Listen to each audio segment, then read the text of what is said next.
Buenas noches para todos, profesor, estudiantes. Mi grupo está conformado por Sharon Beleño, Erika Ramos y mi persona Giovanni Ariza. Vamos a hablar sobre la ética del deber. Inicialmente les hablaré sobre Immanuel Kant. Él nació en 1720 en Königsberg. La disciplina burguesa y religiosa lo llevó a ser un estudiante perseverante y de profunda devoción religiosa. Él fue uno de los filósofos de la Edad Moderna más influyentes de Europa y de la filosofía universal en sí. Su principal aporte a la ética moderna es la teoría deontológica, en la que prima el deber sobre las personas, sobre lo que las personas desean. Adelantó importantes trabajos en los campos de la ciencia, el derecho, epistemología, la moral, la religión, la política y la historia, habiendo logrado inclusive una síntesis entre el empirismo y el racionalismo. Con respecto a la moral, la ética kantiana afirma que la única cosa esencial es una buena voluntad. Por tanto, una acción solo puede ser buena en su máxima expresión si obedece a la ley moral. Bueno, posteriormente, Immanuel Kant padeció arteriosclerosis cerebral y en invierno de 1803 ya presentaba también constantes dolores estomacales, ya empezó a perder la memoria y el sueño también fue afectado. Posteriormente, el 12 de febrero de 1804, murió en Königsberg. Ahora les hablaré sobre la ética del deber. Sabemos que Kant fue uno de los impulsores, se conoce la ética del deber también como la ética kantiana, y básicamente Kant criticaba la ética material. ¿Qué es la ética material? La que consiste en que una acción es considerada por el resultado que se tiene en función de esta. Puede ser un premio o también puede representar un castigo.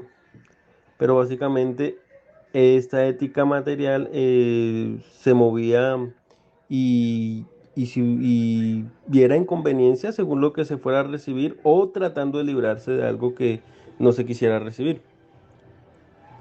Pero Kant consideraba que la ética no debería ir ligada a un beneficio como tal o un premio de esta manera. ¿Por qué? Porque lo que puede representar un premio, un beneficio, algo bueno para mí, para la otra persona puede significar un castigo. Simplemente no era parcial. Por eso Kant decía que los seres humanos deberíamos actuar bajo una buena voluntad y decidir actuar como creemos que las demás personas quieren actuar con nosotros. Si queremos que, por ejemplo, la otra persona actúe con respeto, con solidaridad ante ciertas situaciones, nosotros también debemos actuar así.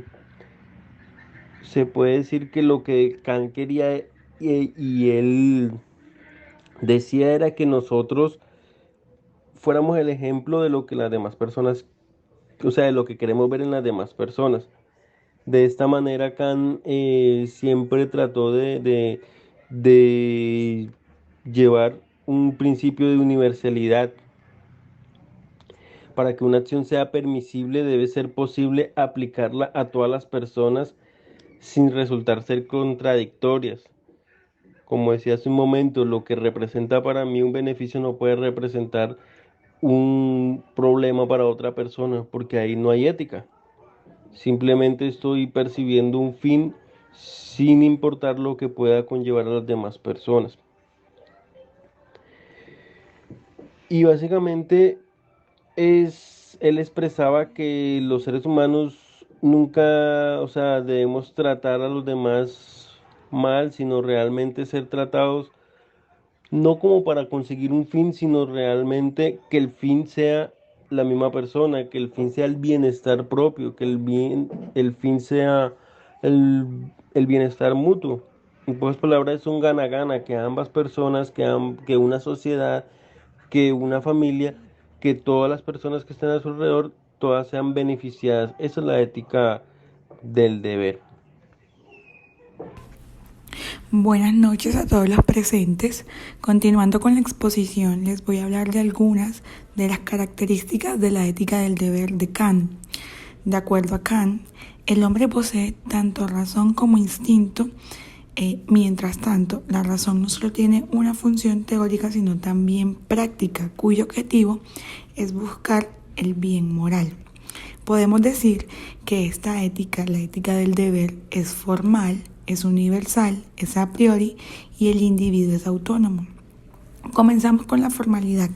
La ética del deber de Kant está fundamentada en lo formal y pues el significado de esta palabra se usa para describir a aquellas personas que en su modo de actuar observan ante todo la responsabilidad y la seriedad.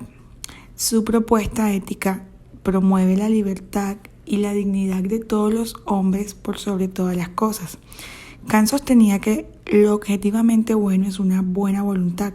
El resto de las cosas que solemos considerar como valiosas, como son la inteligencia, el valor, la riqueza, entre otros, no lo son. E incluso hasta pueden volverse peligrosas para el hombre cuando lo que prima es una voluntad torcida. Se ha señalado que esta ética tiene una base totalmente a priori.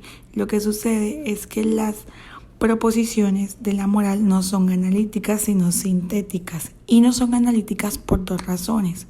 La primera, porque lo analítico nos llevaría a concebir la moral como una pura fantasmagoria y que trataría de proposiciones meramente tautológicas.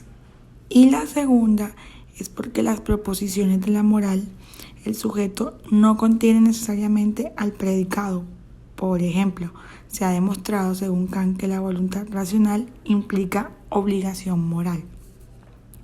Lo que sucede es que tal proposición no pertenece al ámbito del conocimiento teórico, sino al del conocimiento práctico o moral. Por ello, Kant señala que no debería confundirse las proposiciones sintéticas a priori de la moral con las proposiciones sintéticas a priori del conocimiento. Mientras estas amplían nuestro saber sobre la realidad y nos permiten explicar por qué existen juicios a priori en las ciencias, en el ámbito de la moral únicamente se orientan a la acción práctica y por ello Kant habla de las proposiciones prácticas sintéticas que a su vez son a priori, pues funcionan independientemente de la deontología, que es un término que vamos a explicar seguido. Continuamos con la universalidad. Kant en esta hacía hincapié que la universalidad de nuestros actos y siempre lo vamos a hacer privilegiando lo que la propia voluntad determina, haciendo de este modo prevalecer la libertad y la autonomía de las personas que deciden. Kant afirma que en una máxima expresión describe propiamente una acción moral cuando cumple un requisito puramente formal, es decir, cuando se puede hacer universalizable.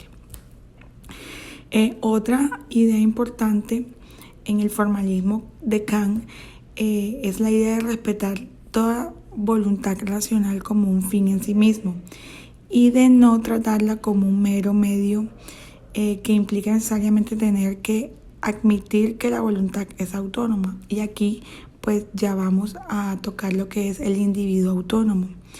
Ello implica que la voluntad racional es fuente de derecho, es decir, hacedora de la ley universal y pues es creadora y fuente de sus propias leyes morales universales. Entonces, en este sentido, decir que la voluntad es autónoma es lo mismo que decir que ella se da a sí misma la ley a la cual obedece. Ahora bien, contiene la idea de la autonomía de la voluntad, es evidente dentro de la ética del deber de Kant. Y esto se hace porque el individuo expresa donde la voluntad no podía estar sujeta a ningún elemento de la experiencia, ni mucho menos. Deberá ser libre y el imperativo, que es el que tiene la misión de regularla, no promueve ninguna conducta, siendo así que la voluntad deberá darse por sí misma en una norma de conducta, atribuyéndole un absoluto carácter autónomo a la persona que decide. Ahora bien, la ética del deber de Kant fue basada en ciertos fundamentos, y estos fundamentos son dos que los vamos a mencionar, que sería la teoría de la deontología y los imperativos categóricos. Primeramente vamos a tocar la deontología. Esta es fácil de aplicar y por ende es fácil de entender. Solo requiere que las personas sigan las reglas y cumplan con sus obligaciones. Esta teoría suele aplicarse fácilmente con nuestras tendencias e intuición natural sobre lo que es ético o no, a diferencia de lo que es el consecuencialismo, en que se juzgan las acciones a base de sus resultados que producen. La deontología no requiere tomar en cuenta los costos ni los beneficios de ninguna situación. De esta manera se evita cuestiones de subjetividad e incertidumbre, porque lo único que uno tiene que hacer es seguir las reglas. A pesar de sus ventajas, acatarse rígidamente a la deontología puede producir resultados que mucha gente ve como inaceptables. Por ejemplo, imaginemos que somos unos ingenieros de sistemas y nos damos cuenta que un misil nuclear se va a lanzar provocando una posible guerra. Puedes hackear la red y cancelar el lanzamiento del misil, pero estarías actuando en contra del código de ética profesional al hacerlo sin autorización. Además, implicaría mentir y hacer trampa. La deontología te obligará a no violar esta regla. No obstante, al dejar que el misil se lance, miles de personas morirán. Entonces, seguir las reglas hace que la deontología sea fácil de aplicar, pero también significa no tomar en cuenta las consecuencias de nuestras acciones, de los intereses e inclinaciones de carácter empírico. Y como segundo fundamento encontramos los imperativos categóricos, que ordenan acciones que son buenas en sí mismas y no por constituir meros medios para conseguir algo. Kant los denomina como imperativos apodícticos, es decir, imperativos que valen por sí mismos.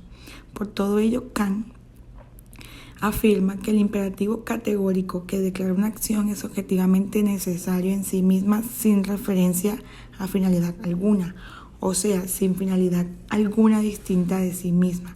Es válido como principio práctico apodíctico. A continuación, Kant analiza la naturaleza de tal manera que el imperativo señalado es algo a priori, ya que no solo nos muestra una fórmula que nos dice únicamente qué deberíamos lograr, que las máximas subjetivas deberían de adecuarse a la ley moral universal. Por ello, Kant lleva a cabo la siguiente formulación del imperativo categórico. Primero, obra solo según la máxima que te permita al mismo tiempo querer que tal máxima se convierta en una ley universal. Segundo, obra como si la máxima de tu acción hubiera de convertirse por su voluntad en ley universal de la naturaleza. Con esto ya le doy paso a mi compañera Erika para que ella continúe con el tema. Un ejemplo de la ética del deber es el problema del aborto. El problema radica en que la ética busca el bien común en general sobre el bien particular. Y una acción ética ocurre cuando se hace algo sin afectar a terceros. Pero en este caso, estamos hablando de un ser humano que ha sido creado y que no se puede defender por sí solo. La teoría de Kant diría en este caso que la persona que decide abortar solamente le preocupa el bien propio y no le importa acabar con la vida de un ser humano. La gente que prefiere guardar silencio acerca de los motivos que son contrarios a la conciencia moral reconoce implícitamente el carácter general de esta ética. Para Kant, todos los seres humanos disponen de la capacidad de razonar sobre qué es bueno y qué es malo moralmente, ya que es algo innato y viene con la razón. Dentro De la ética del deber de Kant existen 3 postulados para llegar al bien supremo. Estos postulados son el de la inmortalidad, la libertad positivamente considerada y la existencia de Dios. La libertad.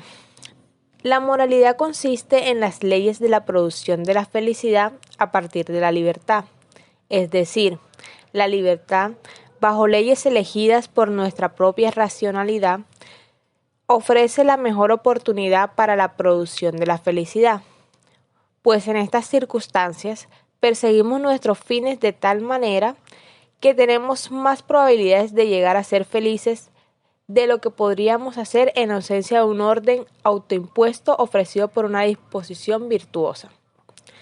El mundo del fenómeno está regido por la necesidad, mientras que el mundo de la razón practica el sentido de la libertad. La inmortalidad. Incluso el ser más impecable de entre nosotros se encuentra con el esfuerzo de ser virtuoso. Nuestro mejor intento a veces fracasa, aunque en muchos casos no es por nuestra propia culpa. La naturaleza es indiferente a nuestros fines morales o de cualquier tipo. El virtuoso a menudo no es recompensado, pues esto es de esperarse en el mundo imperfecto en el que actualmente habitamos. Un mundo perfectamente sensible a las demandas de la moralidad es una idea de la razón, y por lo tanto, no podemos esperar vivirlo en este tiempo de vida. Suponer su existencia futura para la esperanza de adquirir la virtud demandada por nosotros mismos y hacer posible las circunstancias en las cuales la felicidad es perfectamente proporcional con la virtud, es decir, postular la inmortalidad del alma. Llegar al bien supremo supone santidad perfecta y conformidad entre la voluntad y la ley moral, lo que solo es posible suponiendo la inmortalidad del alma. La existencia de Dios. La virtud puede ser el fundamento de la felicidad, sí, y solo si el mundo de la acción humana es más que solo meramente sensible a la ciencia natural. Si este es también un reino intangible en el cual Dios media entre la virtud y la felicidad, entonces es posible que la virtud cause felicidad. La necesidad de buscar el sumo bien, cuya realización es imposible si la antinomía no se soluciona, pues creer en la existencia de Dios como la condición de posibilidad para pensar que la virtud causa felicidad es la ética de Kant. Llegar al bien supremo requiere también llegar a la felicidad adecuada, y para ello tenemos que postular la existencia de Dios como realidad en la que el bien supremo se cumple. De esta manera, en el estudio que llamamos filosofía, todos los preparativos se encaminan.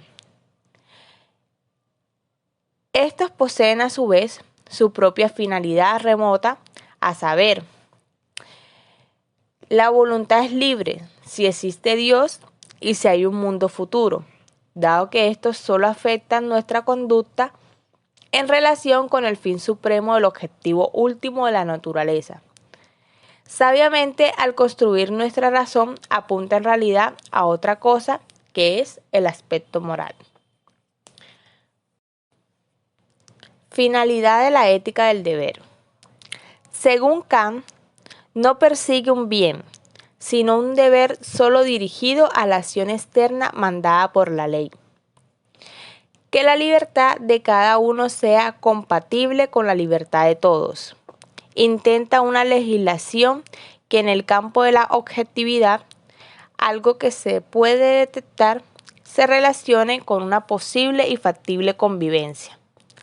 El principio universal del derecho sería: obra exteriormente de tal suerte que el libre uso de tu albedrío pueda estar conforme con la libertad de todos según una ley universal. Por lo tanto, es justa toda acción según cuya máxima, la libertad del albedrío de cada uno, sea compatible con la libertad de todos según una ley universal. Luego de esto, Kant trata de proporcionar una norma que evite, en cuanto sea posible, las arbitrariedades de la subjetividad. En pocas palabras, la finalidad es la perfección moral en el cumplimiento del deber por el deber mismo. Muchas gracias.